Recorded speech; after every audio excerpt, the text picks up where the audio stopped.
In 2016, Canadian graphic novelist Blake Leibel brutally murdered his fiancée Iana Cassian just weeks after she gave birth to their daughter. Prosecutors said Leibel held Cassian captive inside their West Hollywood apartment for hours, beating her, cutting her with sharp objects, and inflicting catastrophic injuries while she was still alive. Medical testimony indicated she remained conscious through much of the attack, ultimately dying from massive blood loss and head trauma after what prosecutors described as a prolonged torture session. Investigators found that her scalp had been removed, portions of her face had been torn away, and nearly all of her blood had drained from her body through the wounds. Prosecutors argued that Leibel was jealous of the attention being given to their newborn baby, and pointed to similarities between the crime and violent imagery in his graphic novel Syndrome. In 2018, he was convicted of first-degree murder, torture, and aggravated mayhem, and sentenced to life in prison without the possibility of parole.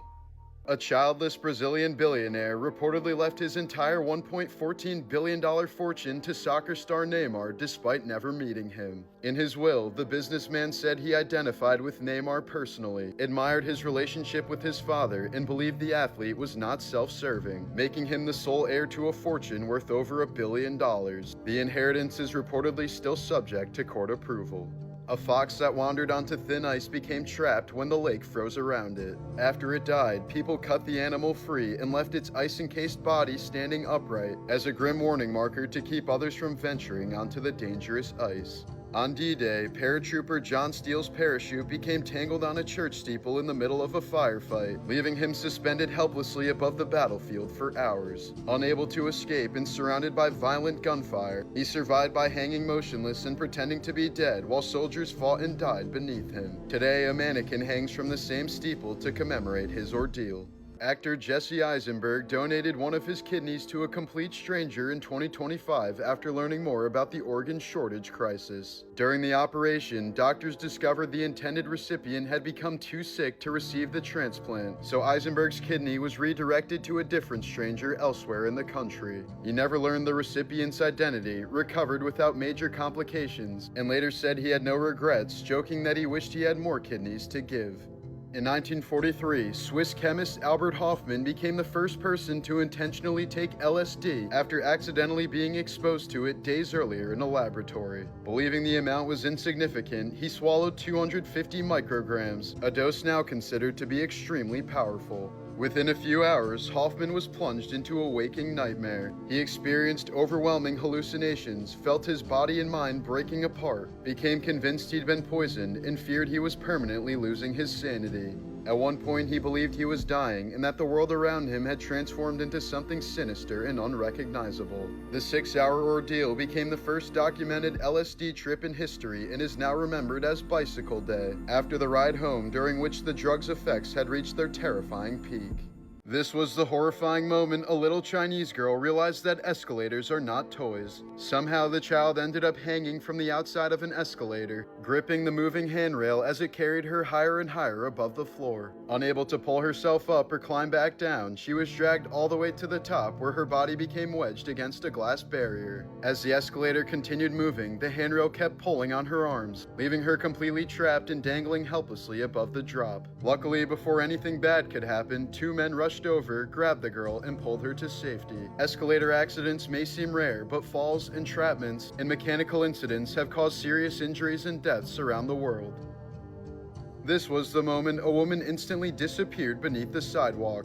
After getting off a motorcycle taxi in Brazil, she stepped onto what appeared to be a normal manhole cover. Instead, the cover suddenly gave way beneath her, sending her plunging to the hole below. The fall happened so quickly that she barely had time to react, and found herself immediately trapped in the shaft with murky water up to her chest. Luckily, a shocked bystander saw her fall in and ran over to the rescue. She survived with moderate injuries and was eventually pulled from the hole by people nearby. Investigators later determined that 2 men attempted to steal the cover earlier that morning and failed to put it back securely. Though incidents like this are rare, manhole falls can be deadly. Just weeks earlier, a 56-year-old grandma in New York was killed this exact way. Before becoming famous as Dracula, Saruman, and Count Dooku, Christopher Lee witnessed the last public execution in France. In 1939, while visiting Paris as a teenager, he joined a crowd gathered outside a prison to watch convicted serial killer Eugene Weidman be executed by guillotine. Lee later recalled the atmosphere as disturbing, describing spectators climbing onto roofs just for a glimpse of the execution. Because the crowd became so unruly and the spectacle was described as shameful, the French government banned executions immediately following Weidman's death.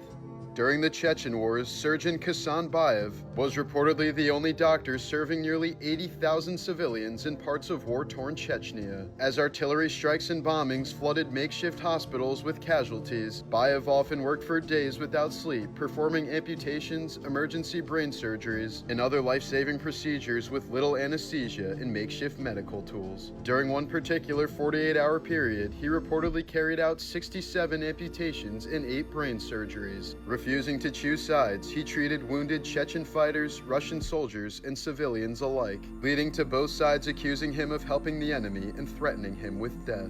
Before becoming a Hollywood star, Tiffany Haddish spent years enduring a childhood of abuse and instability. After a car accident left her mother with severe brain damage, Haddish says her mom became extremely violent, and by age 13, she and her siblings had been removed from the home and placed into foster care. Haddish later revealed she was molested while in foster care, experienced periods of homelessness, and at times lived out of her car. She said that comedy became a survival mechanism, the only thing that kept her from breaking under the trauma she endured while growing up. In 1989, 4-year-old Li Jingwei was abducted from his village in China after a neighbor allegedly lured him away with the promise of seeing cars, a rare sight in the rural area where he lived. He was trafficked hundreds of miles away and grew up never seeing his parents again, relying only on fragmented childhood memories of his home. More than 3 decades later, at age 37, he drew a hand-drawn sketch of the village from memory and posted it online. The map instantly went viral, helping authorities identify his hometown and reunite him with his family 33 years after he was kidnapped.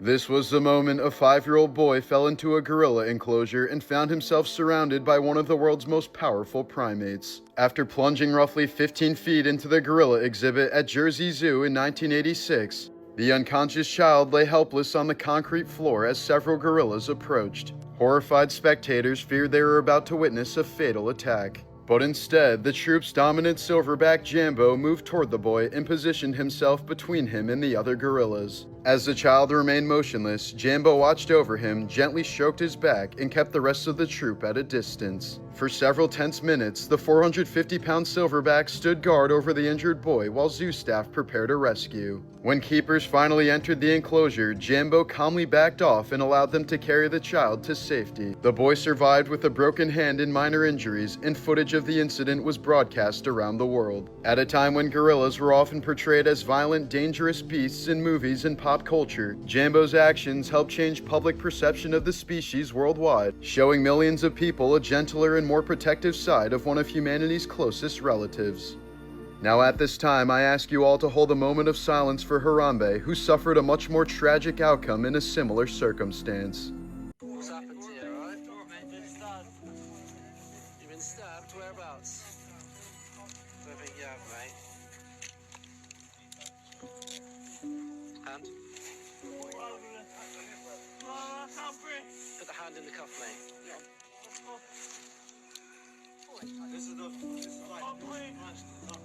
That was the moment Henry Novak was arrested for the crime of being stabbed. In December of 2025, 18-year-old college student Henry Novak was walking home after a night out in Southampton, England, when he encountered 23-year-old Vikram Digwa, a man prosecutors later described as having an obsession with weapons. After a brief confrontation on the street, Digwa stabbed Henry 5 times with a large ceremonial dagger, including a chest wound that caused catastrophic internal bleeding. After the attack, Digwa told responding officers that Henry had racially abused and assaulted him. Acting on Digwa's account, police initially treated the severely wounded teenager as a suspect and handcuffed him on the pavement. Body cam footage later showed Henry repeatedly telling officers that he'd been stabbed, was bleeding, and couldn't breathe as he lay dying in handcuffs. What's happened to you, alright?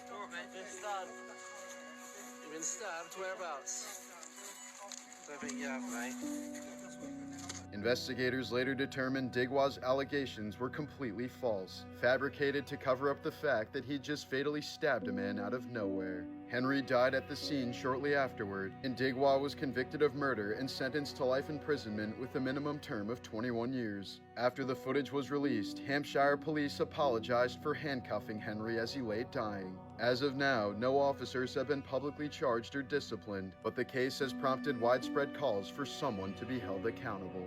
This disturbing footage shows a former University of South Florida PhD chemistry student secretly poisoning his neighbor's home during a dispute over noise. In 2023, Xiuming Li was caught on a neighbor's security cam repeatedly entering the hallway of their apartment building and injecting liquid opioids into a family's front door and into their doorframe. Soon afterward, the family inside began suffering from unexplained vomiting, severe dizziness, headaches, and breathing problems. Police later determined Li had been targeting them because of an ongoing argument over noise. Investigators said he used his chemistry background to introduce the drugs into their home without them knowing. Li was arrested, expelled from the university, and later deported from the United States.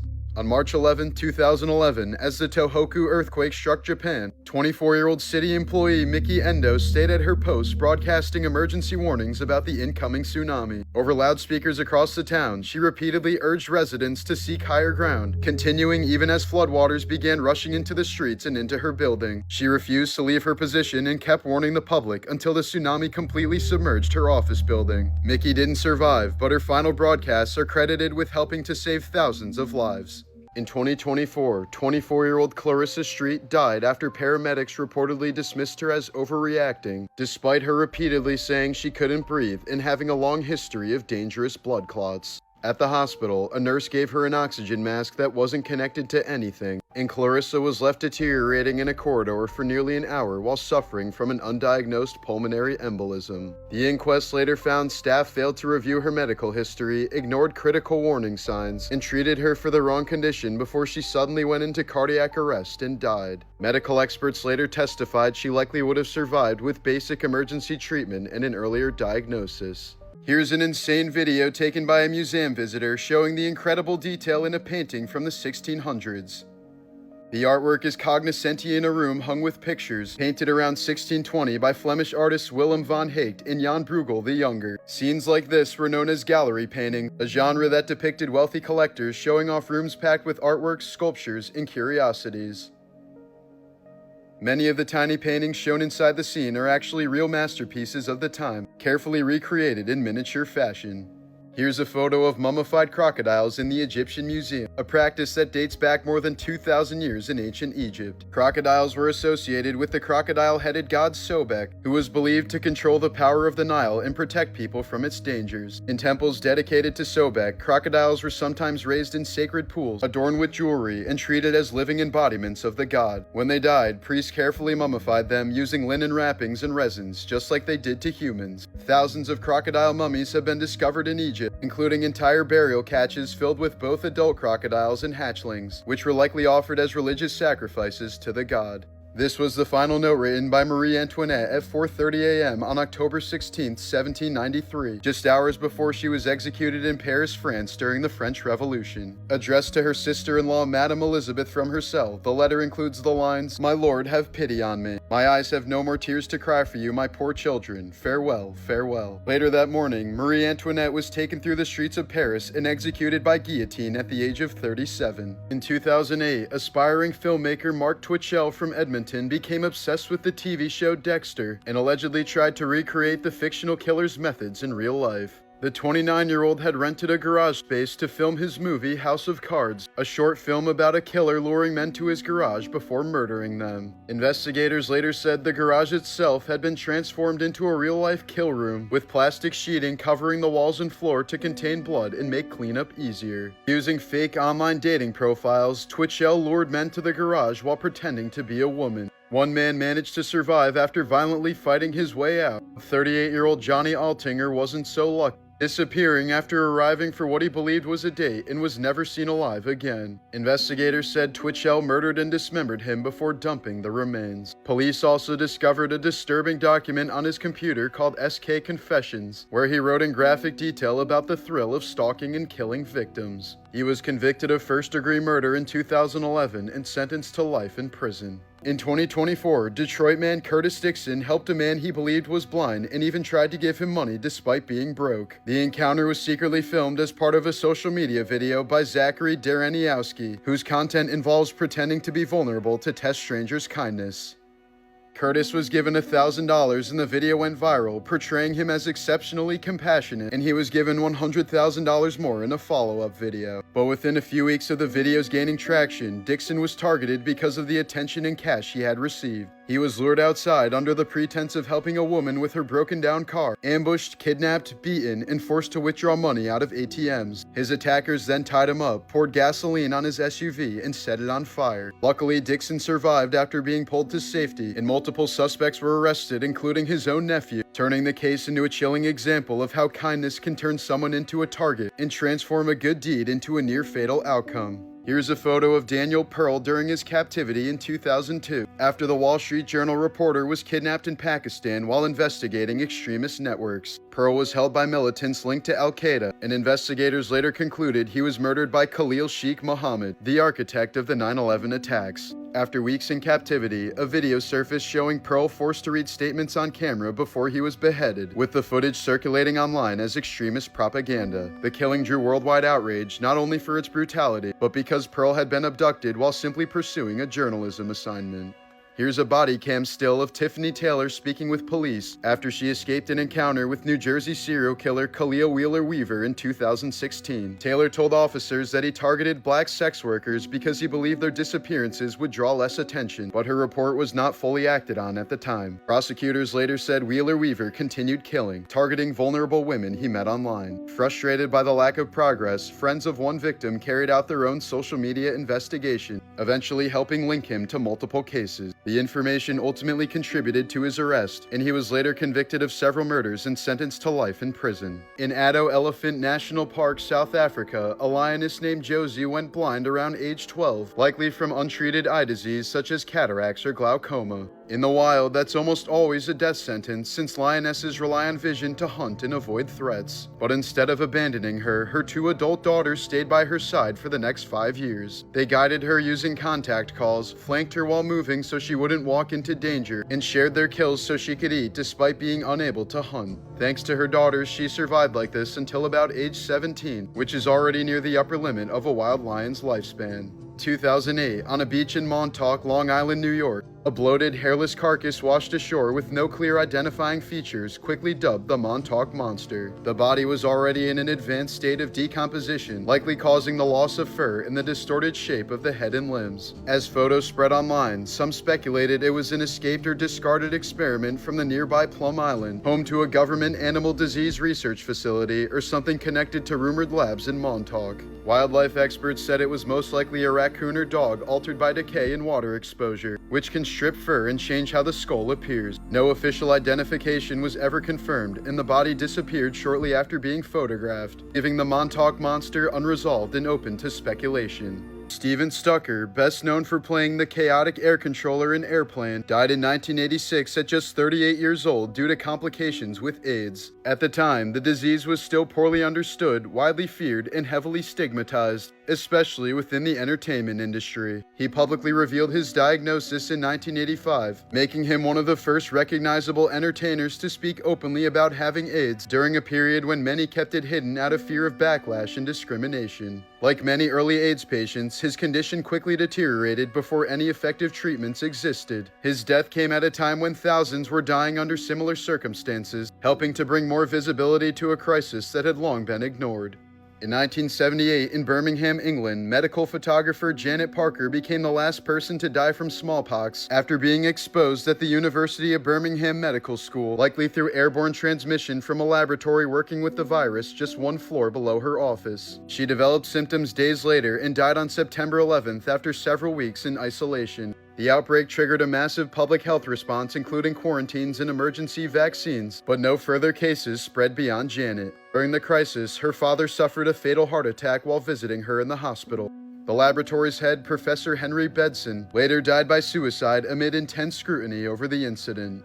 In Tewkesbury, England, 56-year-old Amanda Nixon, a mother of 10, was found guilty of essentially holding a female slave captive in her home for 25 years, exploiting her as a forced domestic servant under harrowing conditions. Wixon brought the victim into her household in the mid-1990s when she was a teenager with learning difficulties, and over the next quarter century kept her locked inside, regularly physically abusing her, strangling her, hitting her with a broom handle hard enough to knock her teeth out, squirting detergent down her throat, splashing bleach on her face, and forcibly shaving her head. Prosecutors told the court that Wixon deprived her of food, basic hygiene, medical and dental care, and any freedom to leave, even collecting state benefits paid on the victim's behalf while the victim lived in squalor. Wixon denied all the charges, blamed her son for the situation, and showed no remorse, dismissing the convictions as rubbish and refusing to express regret, as jurors convicted her of false imprisonment, forced labor, and assault after hearing evidence of the decades of cruelty.